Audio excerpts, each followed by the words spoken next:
Halo semuanya, kenalin nama aku Zala Furbani dari Rombel 16. NIM aku 2508010810. Halo semuanya, kenalin aku Agis Saputra dari Rombel 16. Halo, saya Herjuno Nugroho Jati dengan NIM 25080100812. Halo, nama saya Dika Prano Alberto.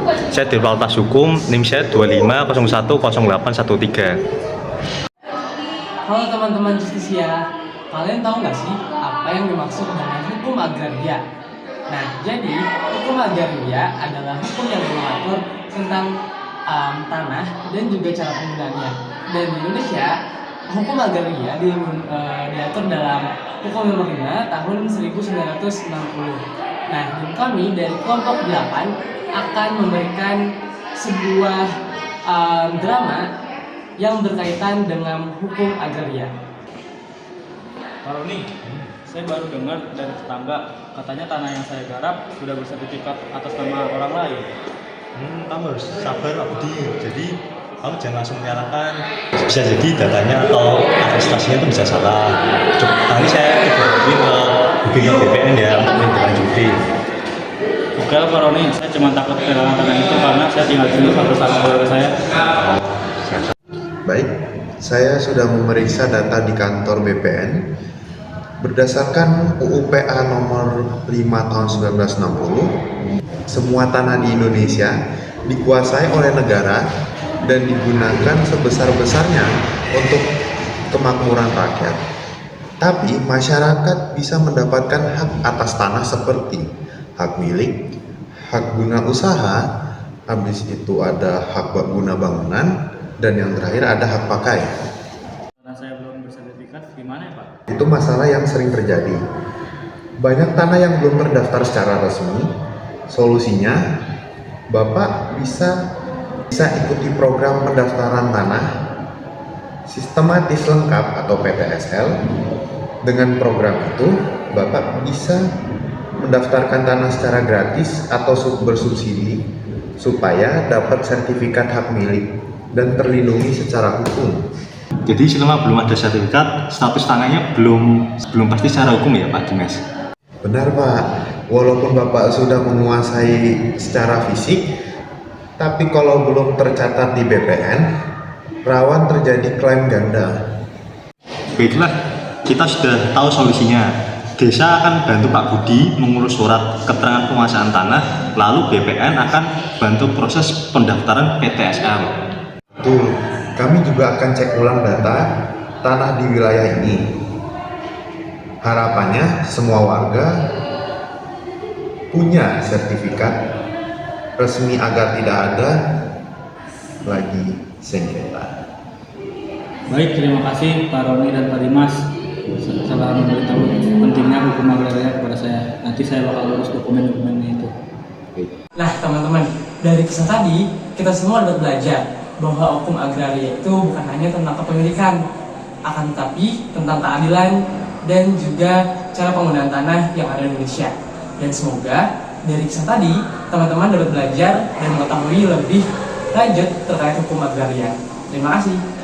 Definisi agraria. Agraria berasal dari bahasa Latin ager, yang berarti tanah, medan, atau wilayah.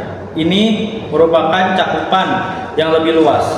Tak hanya sebatas lahan pertanian, tetapi juga wilayah yang mengandung air, hutan, dan sumber daya lainnya. Hukum agraria adalah aturan hukum yang mengatur hubungan manusia dengan bumi, air, dan ruang angkasa, dan kekayaan alam di dalamnya. Baik, ruang lingkup dari hukum agraria terbagi menjadi 4. Yang pertama, tanah dan isinya.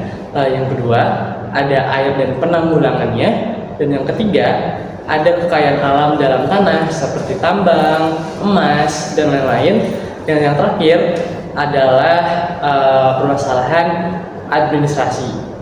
Nah, lalu hukum agraria memiliki landasan hukum yang ada 5, yaitu yang pertama ada Undang-Undang Dasar 1945 sebagai landasan hukum tertinggi di Indonesia.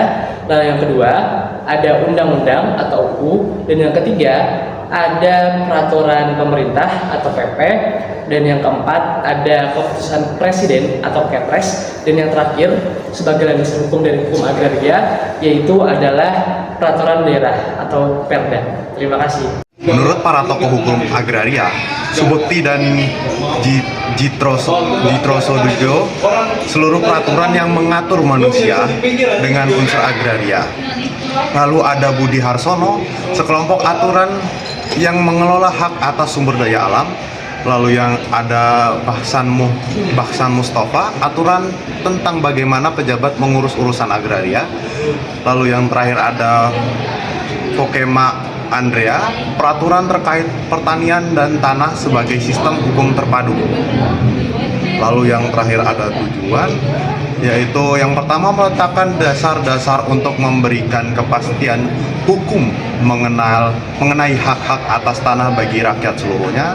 Lalu ada meletakkan dasar untuk mengadakan kesatuan dan kesederhanaan dalam hukum pertanahan. Lalu yang terakhir ada meletakkan dasar-dasar bagi penyusunan hukum agraria nasional, merupakan alat untuk membawa kemakmuran, kebahagiaan, dan keadilan bagi negara dan rakyat, terutama rakyat tani dalam rangka masyarakat adil dan makmur. Sekian, terima kasih. Oke, saya di sini akan menjelaskan tentang kesimpulannya, yaitu landasan hukum di Indonesia yang terdiri dari UUD 1945, Undang-Undang, Peraturan Pemerintah, dan Peraturan Daerah, membentuk kerangka hukum yang kokoh untuk menciptakan kepastian hukum, keadilan, dan kemakmuran bagi rakyat. Hukum agraria yang diatur dalam Undang-Undang Pokok Agraria Nomor 5 Tahun 1960 bertujuan melindungi hak atas tanah dan sumber daya alam, serta memberikan kepastian hukum bagi rakyat, terutama petani.